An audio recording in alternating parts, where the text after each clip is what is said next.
Most families choose their Disney dates based on crowds alone, and in 2026, that could be a mistake. Attractions opening, ride closures, and seasonal perks changing, the best time to visit Disney World isn't what you think. So, we're breaking down exactly when to decide to visit Disney to ensure you stay one step ahead of everyone else in the parks.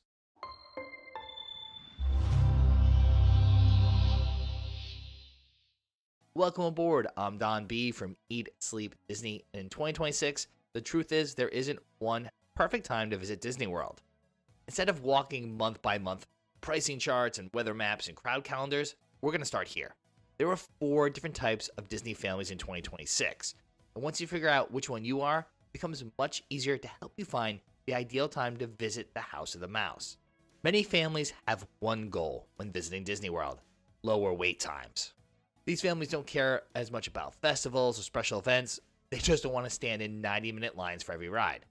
If that's you, you're probably willing to deal with school being in session, potentially hot weather, and fewer seasonal extras. Because for you, shorter lines equal a better trip. In 2026, there are very specific windows where that's most likely to happen, but there's also a few surprises you need to watch out for. Disney World isn't cheap, so many families also want to focus on value. They don't watch for ticket prices, compare hotel rates, and looking to stretch their dollar the furthest. Since Disney uses date-based ticketing pricing, some weeks in 2026 are significantly more expensive than others, and that can add up fast for a family of 4 or 5. But here's what most people miss. The cheapest weeks are usually connected to something else, maybe extreme heat or fewer included perks. So honestly, you need to balance price with experience. And in this video, we'll share some insider tips and tricks that can help reduce your total Disney costs regardless of when you finally decide to visit. Then there's those type A personalities like Heidi and I. They want to experience the newest rides, the classic attractions, maybe an EPCOT festival or a special event. They don't want to miss anything. This is where timing matters more than you think, especially in 2026. Updates to several attractions will be rolling out throughout the year, but new rides don't just bring excitement, they also bring spikes in demand. So opening windows can mean higher crowds, higher prices, limited availability. So if your dream is to experience everything with the fewest hassles, we'll show you exactly how to do it in this video. And then some families know that Disney isn't just about rides. It's about the atmosphere, Halloween parties, Christmas decorations, live music, seasonal food booths. If your trip doesn't feel complete without these extras, then your ideal window may be tied directly to the festival calendar at the crowd levels. Now, if you're already getting overwhelmed with some of these decisions, believe us, get it. Planning a Disney trip in 2026 can feel stressful. That's why we want to make you a special offer. We want to send you a free copy of our Ultimate Disney World Planning Guide covering all of this and more. Everything we wish we knew before our first trip. Plus, you get printable checklists and a budget worksheet that'll keep you organized from booking to park entry. It's over 50 plus pages of honest advice that can save you time and money. So scan the QR code on screen or check our exclusive link down in the description and download your free copy right now. So now that we know our families, let's start with a factor most people care about first: crowds. Because no matter how good the weather is or how exciting a new ride sounds, standing in line all day changes your experience. For the most part, crowd levels are not random. They follow patterns: school calendar, holiday breaks, Run Disney weekends, and especially this year, major ride reopenings. Now, historically, if you wanted the best odds of lighter crowds, you'd want to travel during late January to early February, late August through most of September. These windows tend to be quieter because kids are back in school and there are fewer major holidays. But this doesn't mean that the parks are completely empty. There's just comparatively lighter wait times.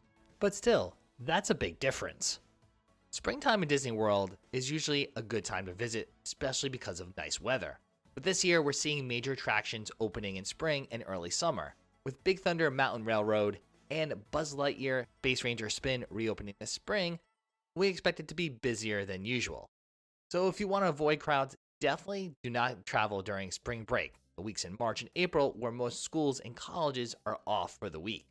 On the flip side, late August and September can be one of the calmest times of year, but it's super hot. And it's also hurricane season. While Disney hasn't announced the official opening dates for some attractions, by late August, the updates to Soarin', A across America, the new Mandalorian and Grogu missions at Hollywood Studios, plus those updates this spring will definitely be open. So if you don't mind the heat, that might be the sweet spot. And if crowds aren't your thing, then definitely avoid the weeks of Thanksgiving and Christmas, but as we'll touch on later in this video, those might be ideal for certain types of Disney travelers. Now let's talk about money. Disney uses date-based ticket pricing and dynamic hotel pricing, so not every day costs the same. So avoiding the most expensive windows can save your family far more than hunting for the absolute lowest date on the calendar.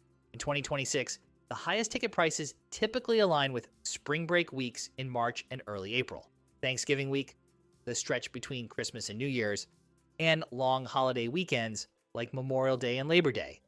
During these periods, one-day tickets hit the highest pricing tiers. Hotels follow the same pattern. Now you can often pay considerably less and experience fewer crowds by going weeks around these dates.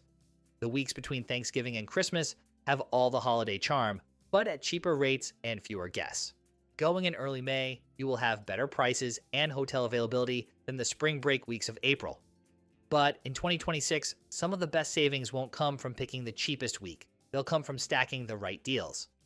This is another place families leave money on the table. Off-site hotels can look cheaper up front, but when you factor in transportation, parking fees, early entry perks, resort benefits, the difference isn't always as big as it seems.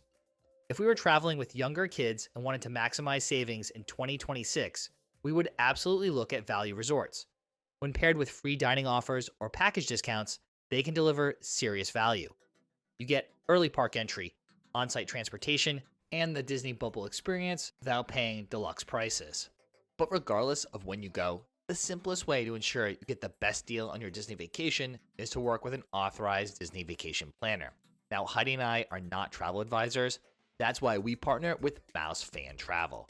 We love working with our personal consultant Blair, who navigates all the options to ensure we get the best deal available, and he helps us take advantage of any promotions or inclusions. Plus, Mouse Fan Travel services are completely free, so you're basically getting free Disney planning advice. So scan the QR code on screen or use our exclusive link down in the description to book your next great Disney adventure. If your mindset is, we don't know when we'll be back, we want to ride everything, we don't want to miss the new stuff, then 2026 timing matters more than usual, because not everything will be open at the same time, at least not all year. Now, we've already mentioned we're expecting a busier than usual spring, as you have Buzz Lightyear and Big Thunder Mountain Railroad reopening with enhancements, along with the updates that have already launched with Frozen Ever After. So if we were trying to do it all without the launch day rush, we would likely avoid the immediate opening windows and give it a few weeks to settle down.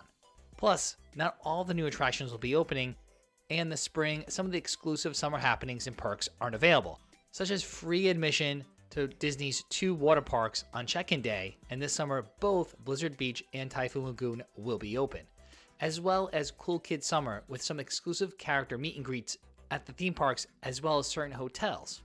Late May into early June gets really interesting in 2026.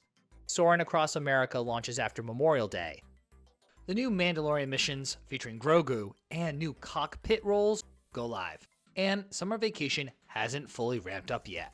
You've got new experiences available, crowds aren't at summer peak yet, prices are manageable, and weather is warm but not at August levels. If we wanted new attractions without maximum chaos, early June would absolutely be on our radar.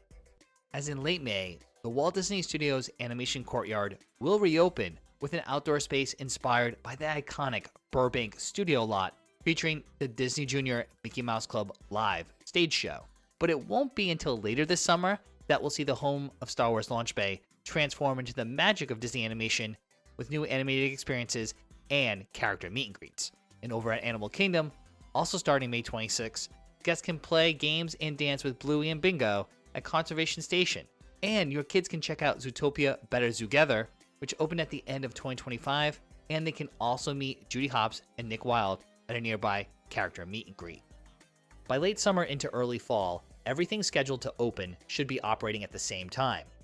Certain limited time summer perks, like free water park on check-in day, and cool kids summer character experiences or special seasonal offerings may no longer be available.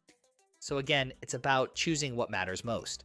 For some families, Disney isn't just about rides, it's about atmosphere. It's about walking into a park that feels different than your everyday life. And in 2026, timing around festivals can completely change your experience. Early in the year brings EPCOT's Festival of the Arts.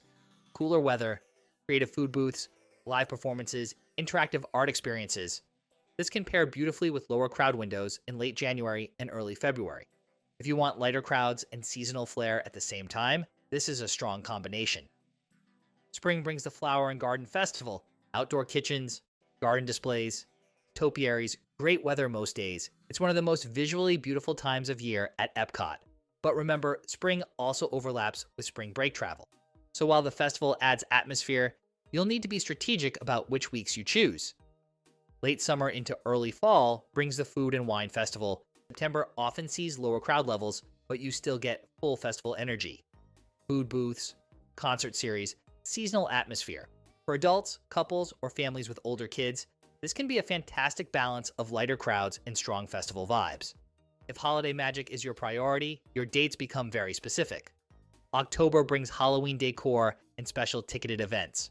November and December bring Christmas decorations, seasonal treats, and party nights. The parks look incredible, but demand rises with that atmosphere. Higher crowds, higher prices, more competition for reservations. So if your goal is maximum holiday magic, you may need to accept peak season trade-offs. But if you have your heart set on going during the holidays, changing your plans by even a few days can still deliver plenty of holiday magic with fewer costs and slightly smaller crowds. The Halloween festival starts as early as late August some years, so you can see all the decorations and attend Mickey's not-so-scary Halloween party in mid to late September for a reduced rate. Likewise, the weeks between Thanksgiving and Christmas are slower and cheaper than the weeks of each holiday. While still not the off-season time this once was, it's still more manageable to visit than the holiday weeks themselves. Now, as promised, no matter when you go in 2026, here are the insider tips and tricks that will guarantee you stay one step ahead of everyone else in the parks. While it sounds good in theory, most families, especially those with young kids, rarely park hop. Focus on one park per day with early mornings, midday breaks, late evenings, and save the $300 plus upgrading to the park hopper typically costs a family of 4. Make the most of early entry. Pick one high demand ride and knock it out immediately. 7 Dwarfs, Guardians of the Galaxy, Flight of Passage.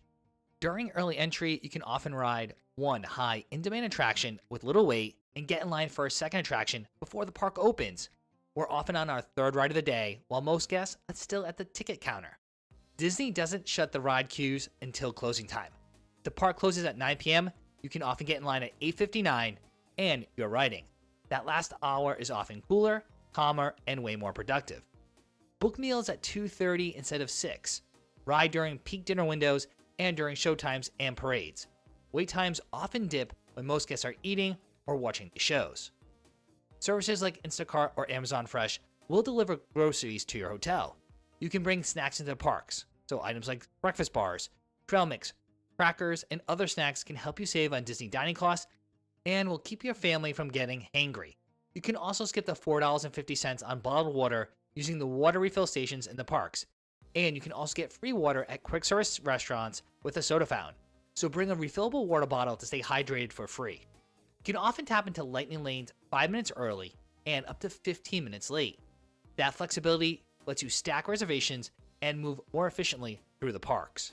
Before you pay Disney $1, buy discounted Disney gift cards. Target Red Card users can save 5% on Disney gift cards, and warehouse clubs often offer discounted gift cards as well. You should also consider applying for a Disney Visa. Depending on the promotion, you can earn up to $300 credit, plus bonus rewards when you pay for your trip. Just make sure to pay off the balance, as any interest you accrue will wipe out those savings. Now, taking advantage of discounted gift cards or travel rewards is one of the simplest, most overlooked Disney World loophole, but they're not the only ones. So click or tap on our Disney World loopholes video right here on YouTube. These insider tips and tricks will save you time and money and ensure your next Disney vacation is unforgettable.